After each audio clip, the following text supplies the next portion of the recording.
warahmatullahi wabarakatuh. Berjumpa lagi bersama saya dan lagi di ketika malam tiba, di situ ada mereka di sekitar kita. Nah, kali ini di episode kali ini ya, gue juga sebelum gue mulai episodenya, gue mengucapkan minal aidin wal faizin, mohon maaf lahir dan batin buat kalian semua, buat para penonton semua yang udah nungguin cita-cita gue, yang udah nungguin vlog gue. Udah lama banget, 1 bulan gue nggak pernah ngupload video lagi, dan kali ini gue mau upload lagi dengan cita-cita yang beda banget, yang tentunya akan bikin kalian merinding. Dan sebelum kalian merinding bareng-bareng sama saya nih, jangan lupa untuk like, komen, dan juga share video saya ke teman-teman kalian.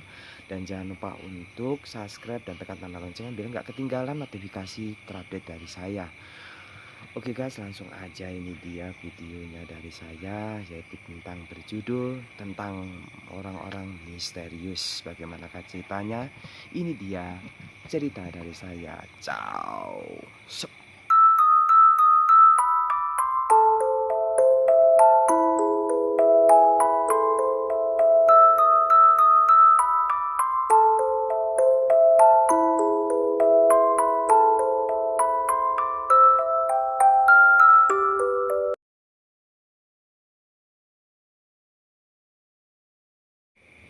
Oke guys, ini yang awal ya. Jadi awalnya ini yang pertama. Jadi yang pertama ini tahun 2008.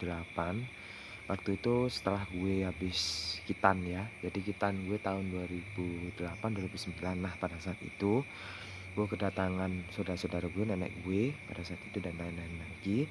Nah, situ setelah kitanan. Jadi setelah kitanan itu nenek gue itu ngajakin gue sama keluarga-keluarga gue ke Blitar, daerah kota Blitar.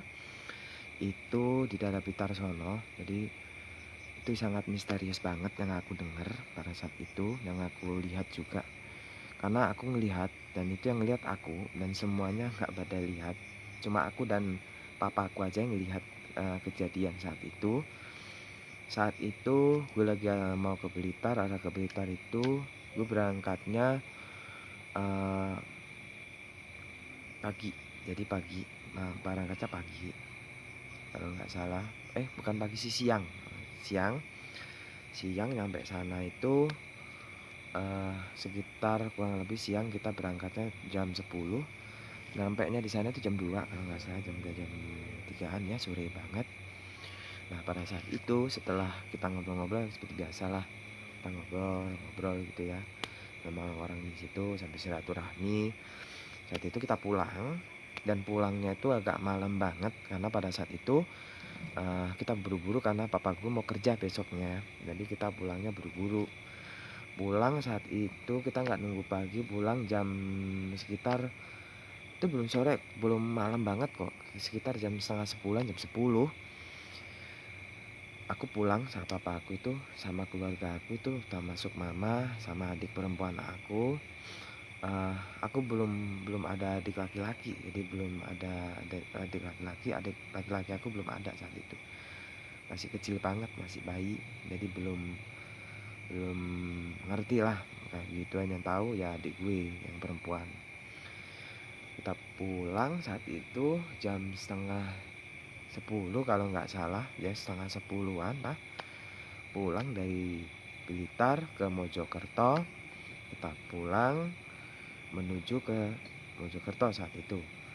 Saat kita pulang, kita menuju ke satu jembatan. Itu masih belum, nggak lama kok, kita masih 20, sekitar 10 sampai 20 menit kita nyampe ke jembatan tersebut. Nah, nggak tahu kenapa saat itu gue ngerefleks, gue ngelihat sosok cewek yang lagi jalan di depan gue, di depan mobil. Saat itu jalan perempuan itu pakai dress, pakai baju warna putih. Terus rambutnya itu, kalau kuntilanak yang kita lihat itu rambutnya panjang, tapi itu enggak, rambutnya pendek banget kayak mama gue punya. Jadi rambutnya itu kayak mama gue, itu pendek banget, tapi pakai bajunya putih banget. Dan gue nggak ngelihat mukanya karena memang gue nggak mau ngeliat mukanya. Dari sekian yang misterius kayak begitu, gue nggak pernah lihat mukanya gitu. Jadi saat pas itu gue refleks, karena pada saat itu yang bangun gue doang. saat itu setelah gue lewatin dia itu gue muntah. Jadi ini ceritanya gue ngelewatin dia. Pas itu sebelum gue ngelewatin dia, papa gue tuh refleks mau nabrak itu orang gitu. Jadi untungnya nggak sampai nabrak. Kalaupun nabrak mungkin itu bukan orang. Jadi pas mau deket itu perempuan, gue bilang awas gitu. Papa gue langsung kaget gitu. Ada apa? Langsung banting setir. Terus gue bilang awas gitu, langsung banting setir gitu ke arah sebelah kanan gitu, banting setir ke kanan. Dia ngeliat cewek itu gitu. Setelah gue nengok ke belakang, ternyata cewek yang tadi gue lihat itu hilang. Nggak tahu hilangnya gimana. Dan itu memang bikin gue merinding. Pada saat itu setelah gue ngelewatin tempat itu, gue merinding campur gue muntah.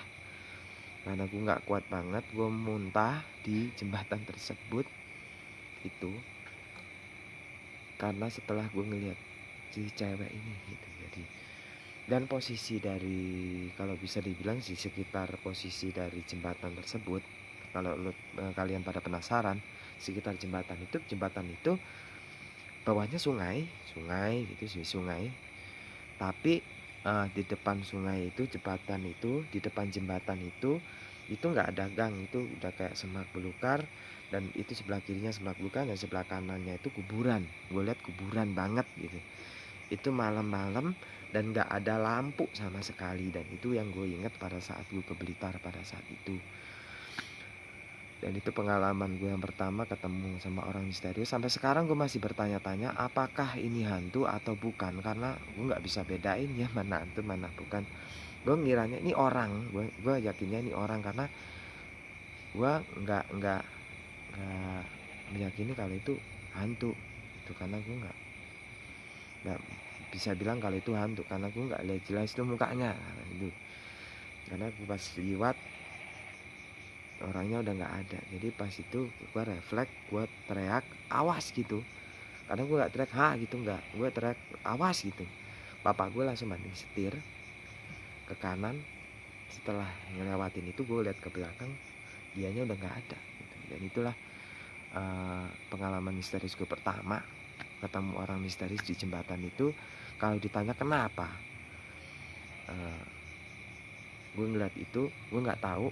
Dan itu siapa gue juga nggak tahu, karena sampai sekarang gue masih bertanya-tanya itu cewek itu siapa gitu. Karena memang dia pakai dress serba warna putih, terus rambutnya pendek gitu. Gue nggak nyangkanya tuh, gue nggak nyangka kalau itu dia tuh hantu karena rambutnya tuh pendek banget, pendek segini, bukan panjang. Kalau panjang gue udah ngiranya tuh hantu, kan itu rambutnya pendek. Dan ini dressnya itu bersih banget. Nah, menurut kalian itu siapa? Nah, itu ya, tulis di kolom komentar kalau kalian tahu ya. Kalau kalian memang indigo, kalau memang bukan ya, ya diandai-andaikan saja, bikin merinding aja ya. Oke, itu jadi yang cerita gue pertama tentang hantu jembatan di daerah Blitar. Dan ini cerita gue yang kedua. Ciao.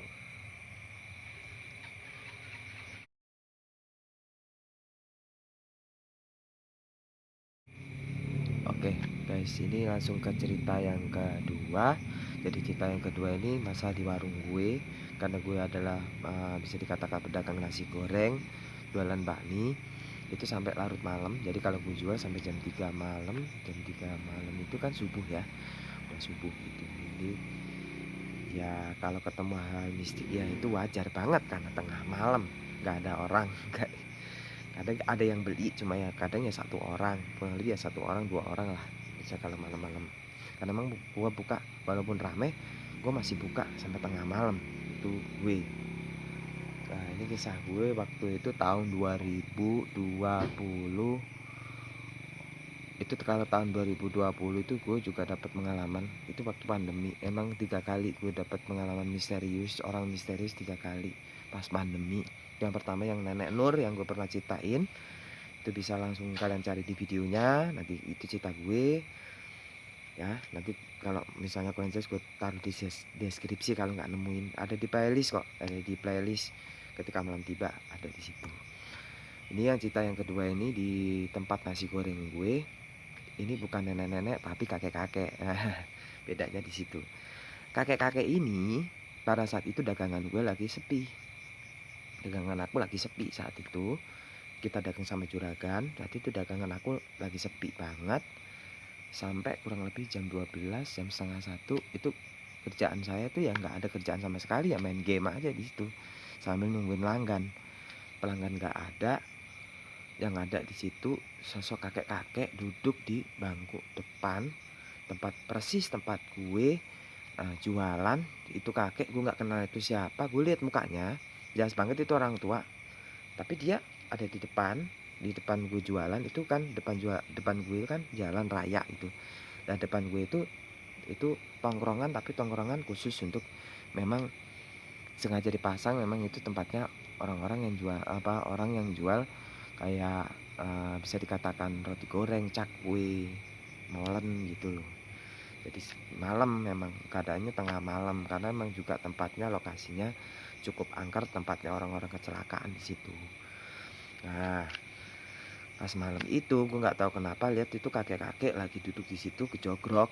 Gue panggil karena gue penasaran nih kakek-kakek ngapain di situ gitu malam-malam. Karena gue nggak tahu itu kakek-kakek datangnya dari mana, udah tahu-tahu udah di situ gitu. Makanya gue penasaran gitu. Gue panggil kakek-kakek, "Kek, sini dong kayak gitu." Dia diem aja gitu. Gue bilang, "Kek, sini. Mau makan nggak?" gitu. "Nggak apa-apa, sini. Nggak usah bayar, makan di sini." gitu. Aku panggil, dia kayak nolak gitu, nggak gitu, sambil ngambil tangan gini-gini. Aku samperin, karena aku penasaran, aku samperin, "Kek, ngapain di sini? Yuk ikut saya makan. Ada makanan di situ, mau minum, ayo. Daripada kakek di sini ngapain itu?" Karena si kakek ini tuh kayak kakek orang, ya kayak orang-orang biasa gitu, karena gue lihat kakinya napak dan nggak ada keanehan sama sekali. Keanehannya baru terasa saat dia cerita gitu, ceritanya udah ngaco kemana-mana. Jadi dengerin aja cerita gue. Jadi pada saat itu gue ngajak dia ke warung, juragan gue tahu kalau gue bawa tuh kakek-kakek. Cuma juragan gue di situ kayak diem gitu, dia kayak terpaku gitu sama tuh kakek-kakek, dan dia bilang, kasih makan. Iya, emang lihatnya aku mau kasih makan gitu, kak juragan. Iya, aku ambilin makanan itu, aku ambilin makanan satu piring gitu, aku ambilin makanan nasi goreng bikinan juragan gue ambil minuman, gue ambil teh itu nggak terlalu banyak karena emang orang tua ya, gue takutnya dia kena diabetes atau apa gitu, gue karena tehnya udah jadi gue ketuangin teh, gue taruh di situ. Si kakek ini cerita gitu. Jadi setelah gue kasih makan, kakek ini cerita, "Nak, sepi ya?" gitu. "Ya sepi emang kayak itu." Terus gue bilang, "Kakek dari mana? Kok malam-malam ada di sini?" Dia tuh ciri-cirinya itu dia tuh kayak bapak, kayak kakek-kakek gitu, pakai kaos biasa, pakai kaosnya tuh kaos PKB, kaos partai gitu. Bawahannya tuh kayak pakai celana pendek gitu, terus pakai sendal, bawa tongkat. Tapi tongkatnya tuh nggak tongkat kayak kakek. Itu kayak batang pohon, apa ya? Batang pohon itu loh. Bisa dikatakan batang pohon singkong, batang pohon singkong gitu yang dia bawa gitu. Begitu. Gue melihatnya ini nggak patah, nggak apa gitu. Jadi ya udah gue kasih makan, dia ngaco ceritanya, udah dia cerita, "Saya dari Krian, Nak." gitu. Masuk akalnya, lu dari Mojokerto ke Krian, walaupun setua apapun, kalau emang dari Mojokerto Krian tuh kan jauh ya. Kalau kita naik mobil aja berapa jam, setengah jam mungkin. Untuk ke Mojokertonya sendiri, dia katanya jalan kaki. Gue bilang, "Bawa apa nih sini, numpang bis atau apa?" Kayak, "Enggak, saya jalan kaki," katanya gitu. Masuk akalnya, logika gue, main logika kan gue, nggak mungkin malam-malam dia jalan kaki dari Krian ke Mojokerto itu secepat itu, karena emang nggak tahu kenapa dia udah di situ, kejogrok di situ. Gue main logika aja ya. Setelah itu dia bilang kalau di tempat itu, di depan dia itu katanya itu saya dulu sekolah di situ, nah sekolah SR. SR itu kalau dalam dulu itu, SR itu sekolah rakyat gitu. Sekolah rakyat, kayak iya betul emang gitu. Ya betul, sekolah rakyat. Gue tanya sama juragan gue, betul emang itu sekolah dulu tuh ada sekolah rakyat di situ, ada SR, betul emang. Disuruh dalam itu, oh berarti benar itu. Setelah gue kasih makan, gue kasih minum, orang itu habis ngerokok, ya gue kasih rokok juga, dia ngerokok, habis ngerokok, terus dia cabut itu, pamitan sama gue, terima kasih nak udah dikasih makanan gini, ya kakek. Itu gue udah feeling gue mau nganterin dia pulang, aku anterin pulang ya, kayak dia nggak mau, dia nggak mau nganterin, dia nggak mau dianterin pulang. Saya pulang sendiri aja, saya lewat sana makna ya lewat sana nanti ketemu bis kayak, tapi sebelah kiri gitu. Jadi kakek belok sebelah kiri, kalau ke kanan ke perumahan, jadi sebelah kiri. Kakek terus aja dari jembatan itu, nanti mentok di situ, nungguin di situ ada bis nanti yang lewat, atau enggak kalau enggak saya nanti yang jemput kakek, saya nanterin kakek ke sana. Itu belum gue selesai gue nyuci piring, jadi gue baru naruh piring di bak itu, gue baru naruh piring di bak, gue noleh lagi, itu kakek yang tadi jalan udah ngilang, nggak tahu kemana. Gue feeling gue pakai logika, itu orang itu udah tua banget, jalan aja udah sekepot nyebrang aja itu aja nuntun, gue tuntun itu lama banget jalannya, itu bisa secepat itu jalannya, hilang dia di situ. Itu menurut kalian itu manusia apa jin menurut kalian? Kalau menurut gue itu mungkin jin, tapi memang ya mungkin ya logika, gue pakai logika lagi ya, mungkin dia punya ilmu itu, gue pakai logika lagi itu mungkin manusia tapi dia punya ilmu atau apa gitu mungkin. Tapi menurut kalian apa itu ya? Oke, ya guys, langsung ke cerita yang ketiga. Ini cerita yang ketiga di pengalaman gue pas PSBB ini lagi. Ciao.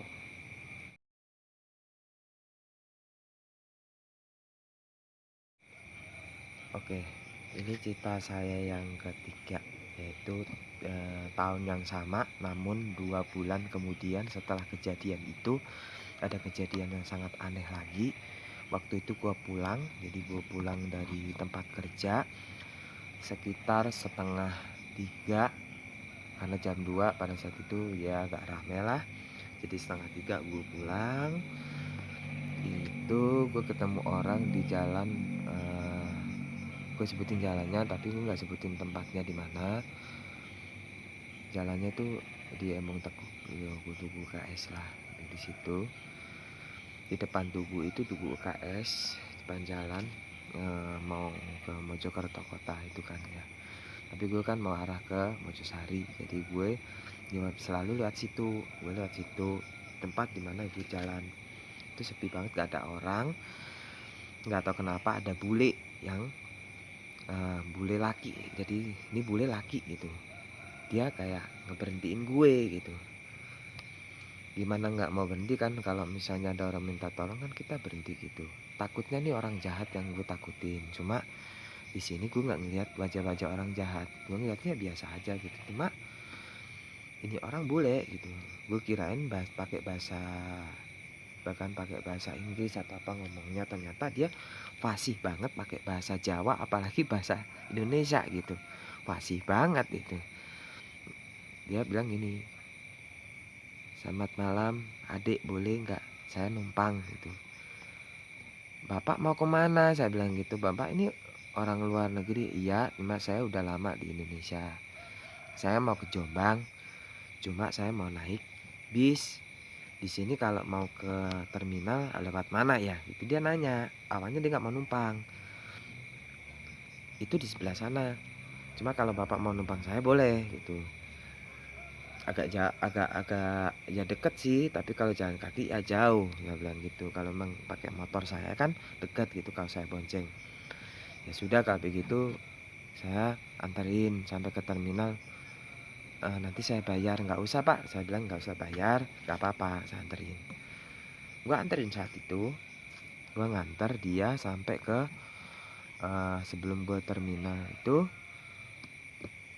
Gue udah ngelihat keanehan di sini. Keanehan pertama yang gue rasain pada saat itu, saat gue ketemu bule ini, ya itu bule kayak ngomongnya agak kaku. Yang kedua, pas dia mau naik motor gue, anehnya kalau kita naik motor kita boncengin orang kan ada beban ya, berat gitu, ada beratnya. Ini ringan banget, nggak ada kayak berat-beratnya tuh nggak ada. Ini ringan banget. Dia pas dia naik jegrek gitu, ringan banget nih orang, kayak nggak ada beban sama sekali gitu. Tapi gue toleh nih orang gitu. Tapi kok gue boncengin ringan banget, kayak gue nggak bawa apa-apa gitu. Kayak gue nggak bawa orang, tapi ringan banget gitu. Ya udah gue bawa karena gue pakai logika lagi. Ya mungkin perasaan aja nggak enak gitu. Ya udah gue bawa aja. Selain gue bawa, belum sampai terminal dia minta minum. Nah di sini kalau gue D gitu, sebutkan gue D ya, dia nyebut gue D. Sebut aja dia Mr. X lah itu, karena dia memang Mister atau bule gitu.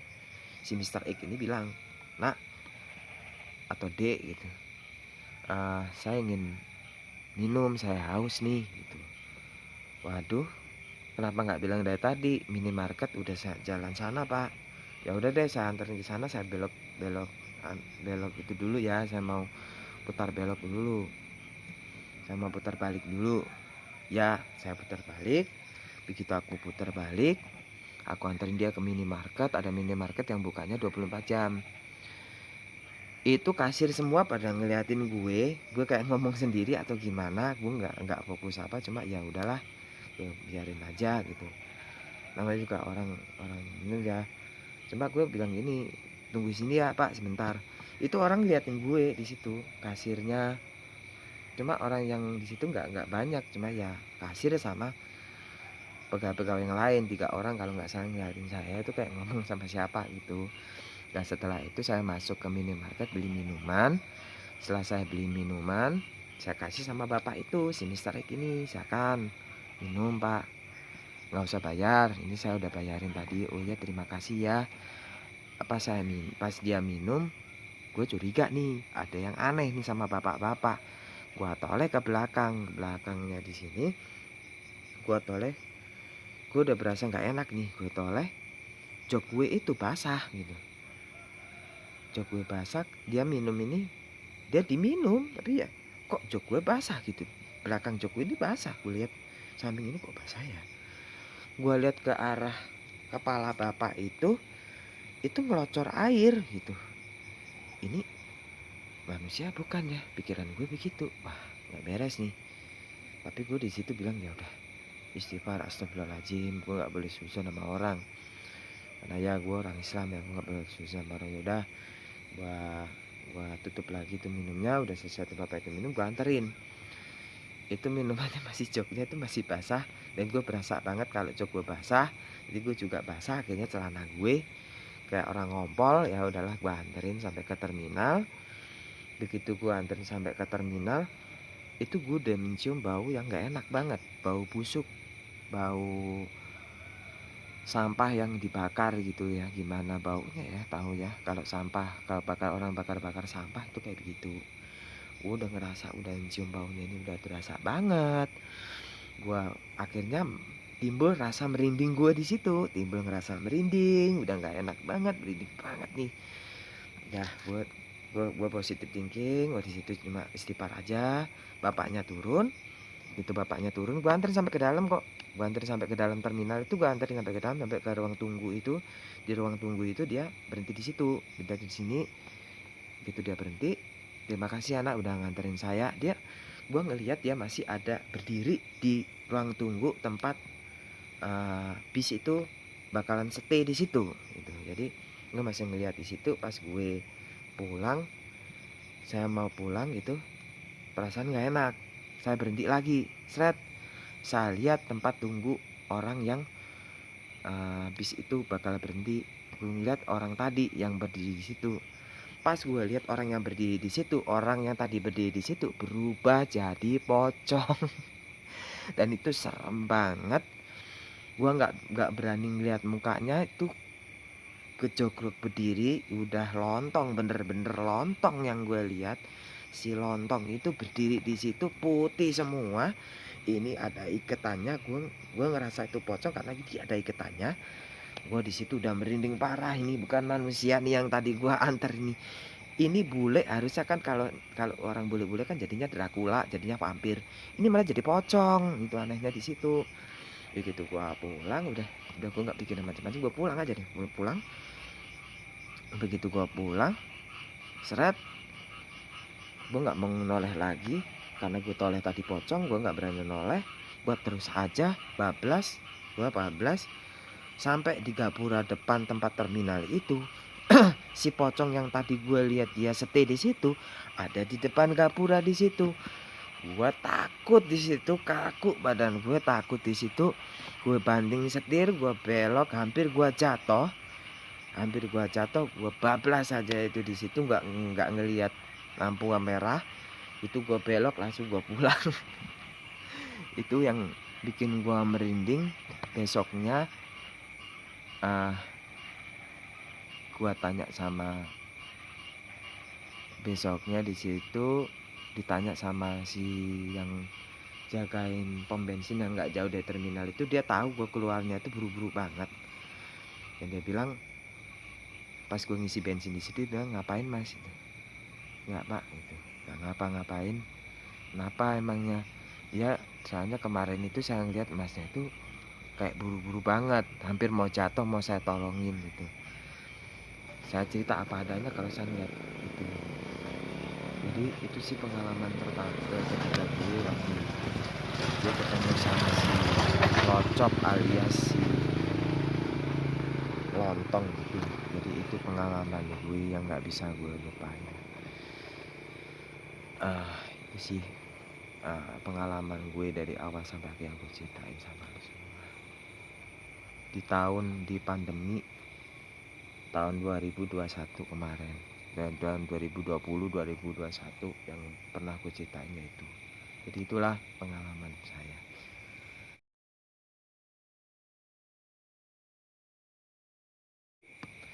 Oke guys, terima kasih udah nonton video saya dari awal sampai akhir. Terima kasih udah nonton. Dan jangan lupa, perlu saya ingetin lagi untuk like, komen, dan juga share video saya. Dan juga jangan lupa untuk subscribe dan tekan tanda loncengnya. Jangan lupa kunjungin Facebook saya atau Instagram saya. Kalau punya cerita horor bisa saya ceritain, atau bisa ngirim komentar ya. Bisa ngisi komentar untuk cerita-cerita horornya. Kalau misalnya punya pengalaman horor yang bisa saya ceritain, bisa saya tampilin di video saya selanjutnya. Jadi jangan lupa menyaksikan video saya ya. Untuk kali ini, untuk setelah lebaran ini, mungkin seperti biasa saya akan premier tayang langsung setiap hari Kamis, Sabtu dan Minggu di jam yang sama, jam 9 malam, hanya di channel saya, di Horror Channel. Jangan lupa ya. Oke, jangan lupa untuk kalian semua yang membutuhkan bantuan saya sudah siapin di deskripsi. Kalau misalnya punya permasalahan sekitar horor, udah ada nomor HP saya, WhatsApp saya.